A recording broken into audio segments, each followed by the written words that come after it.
একটা দাঙ্গা লাগার সম্ভাবনা আছে। যেমন ইতিপূর্বে কোন সময় সুন্নিরা লাঠি হাতে নেয় নাই, কিন্তু এখন ওনারা যখন বাধ্য করছেন লাঠি হাতে নেওয়ার জন্য, তাহলে নিতে হবে, ঠিক কিনা? আরেকটু জোরে বলেন না। কারণ ইট মারলে পাটকেল খেতে হবে।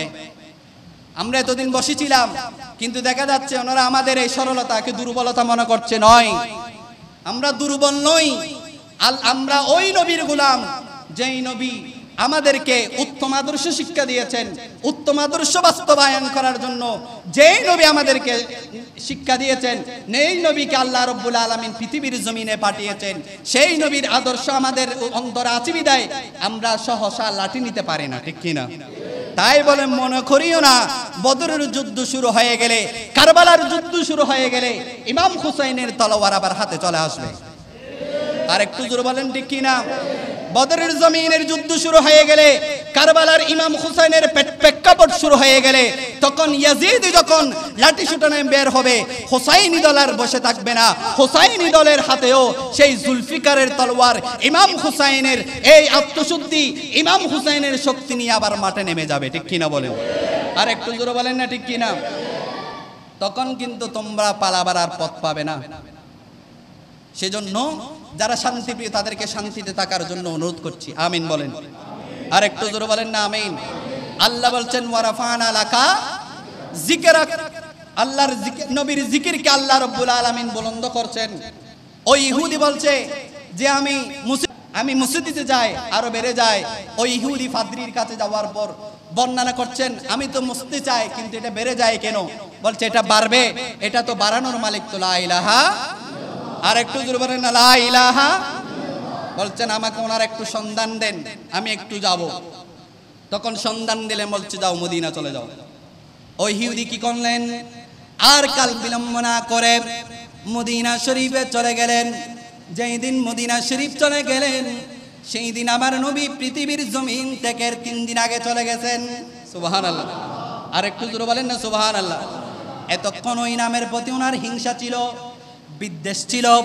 আল্লাহ রাব্বুল আলামিন ওয়ারাফানা লাকা যিকরাক এমন ভাবে বুলন্দ করেছেন, শুধু কিতাবে নয়, পৃষ্ঠায় নয়, ওই ইহুদির অন্তরে পর্যন্ত আমার নবীর মহব্বত পয়দা করে দিয়েছে। আর একটু জোরে বলেন না, সুবহানাল্লাহ। ওই ইহুদি 3 দিন 4 দিন কষ্ট করে ওই মদিনায় পৌঁছার পর মাওলা আলীকে পেলেন। নে মাওলা আলী, আমি ওই নবীর সন্ধানে এসেছি। তখন মাওলা আলীর চোখ দিয়ে পানি। যে খাতামুন নবীন, ইমামুল মুরসালিন, গত কিছুদিন আগে আমাদের থেকে বিদায় নিয়ে মদিনা শরীফের সবচেয়ে গম্বুজের নিচে আয়েশা সিদ্দিকার হুজরার মধ্যে আছেন। এক কথা শুনার দেরি না, ওই ইহুদি বললেন আমি তো এসেছিলাম ওই নবীর হাতে হাত দিয়ে কালেমা পড়ে মুসলমান হয়ে যাওয়ার জন্য।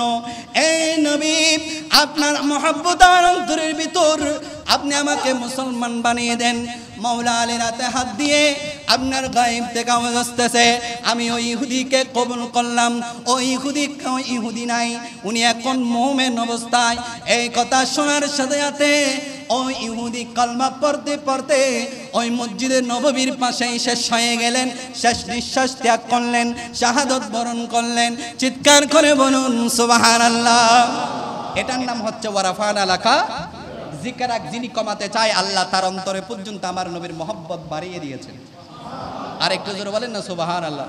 এটাকে বলা হয় ওয়ারাফানা লাকা যিকরাক। এভাবে অসংখ্য কোরআন এবং হাদিসের মধ্যে আমার নবীর জিকিরকে আল্লাহ বুলন্দ করেছেন।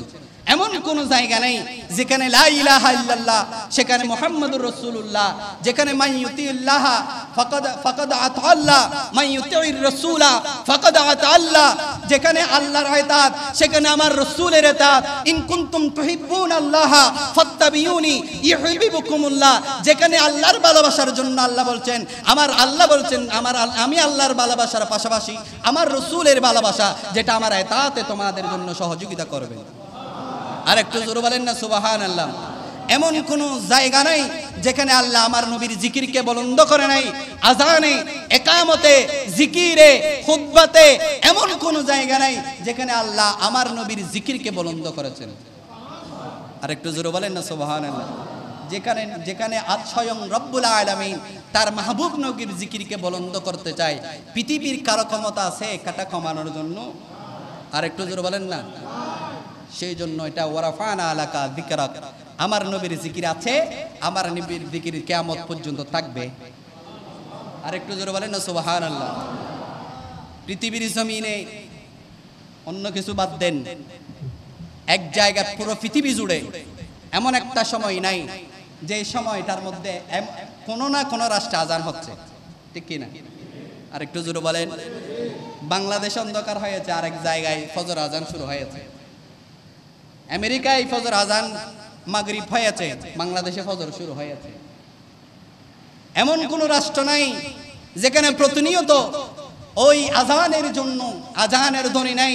আমার আল্লাহ বলেন, দেখো কিয়ামত পর্যন্ত এমন একটা সেকেন্ড থাকবে না, এমন একটা মিনিট থাকবে না যেখানে আমার আল্লাহর জিকির বন্ধ হবে, আমার মাহবুব নবী প্রিয় বন্ধুর জিকির বন্ধ হবে। কিয়ামত পর্যন্ত এই জিকির চালু থাকবে। আর একটু জোরে বলেন না সুবহানাল্লাহ। এটাকে বলা হয় ওয়ারাফানা আলাকা যিকরাক। আল্লাহ রাব্বুল আলামিন আমাদেরকে আমার আপন মাহবুব নবীর জিকির আরো বুলন্দ করার তৌফিক নসিব করুন। আর একটু জোরে বলেন না আমিন। কারণ আরেকটা কথা আমি বলি যে আল্লাহ রাব্বুল আলামিন যখন আমার আপন মাহবুব নবীকে সৃষ্টি করছেন, নূর নিলেন, নূর যখন ছেড়ে দিলেন, আল্লাহ বলছেন ওয়ারাফাস সামা ওয়া কাবাদা কাবদাতাম মিন নূরিহি ওয়া ক্বালা লাহু কুনি মুহাম্মাদা সাল্লাল্লাহু আলাইহি ওয়াসাল্লাম, মুহাম্মদ হয়ে যাও।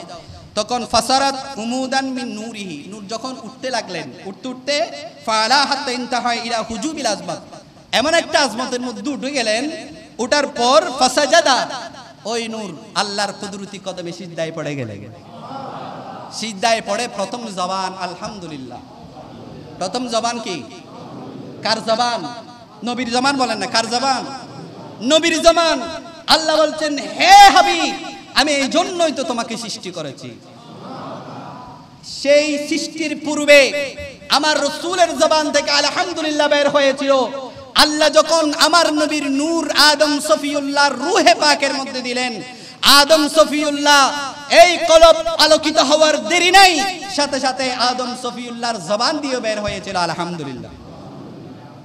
আপন মাহবুবের ওই কথা আল্লাহ স্মরণ করে দিচ্ছেন, হে আদম, আমি তোমাকে এত সম্মান কেন দিয়েছি জানো? এই জন্য দিয়েছি, আমার নবীর প্রথম জবান আলহামদুলিল্লাহ, তুমি আদম সফিউল্লাহর প্রথম জবান ও আলহামদুলিল্লাহ। সেই জন্য কোরআন শরীফ আমরা শুরু করি আলহামদুলিল্লাহ দিয়ে। আর একটু জোরে বলেন না সুবহানাল্লাহ। এমন কোন জায়গা নাই যেখানে আল্লাহ আমার নবীর শানকে বুলন্দ করে নাই। পুরো কোরআনটাই আমার নবীর শানের রিসালাত। বুঝলে আর কি, না বুঝলে তো কিছু পাবে না। না বুঝলে পারবে আনা বাশারুম মিসলুকুম, ঠিক কি না? আর বুঝলে পাবে কদ জাআকুম মিনাল্লাহি নূর। সুবহানাল্লাহ বলে।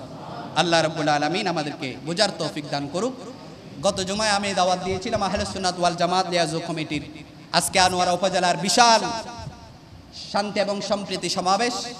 গত জুমা আমি দাওয়াত দিয়েছিলাম, আজকে চেয়ারম্যান ঘাটা থেকে ওখানে গাড়ি থাকবে, আপনারা প্রত্যেকে খানাপিনা সেরে, কারণ সময় সংক্ষেপ, কিন্তু ওখানে বিশাল কোনো বক্তব্য হবে না, কয়েক মিনিট, এক ঘন্টার মতো হয়তো বা বক্তব্য হবে, এরপরে র্যালির মাধ্যমে শেষ হয়ে যাবে। খুব সংক্ষেপ সময়, ঘন্টা 2 ঘন্টা সময় নেবে।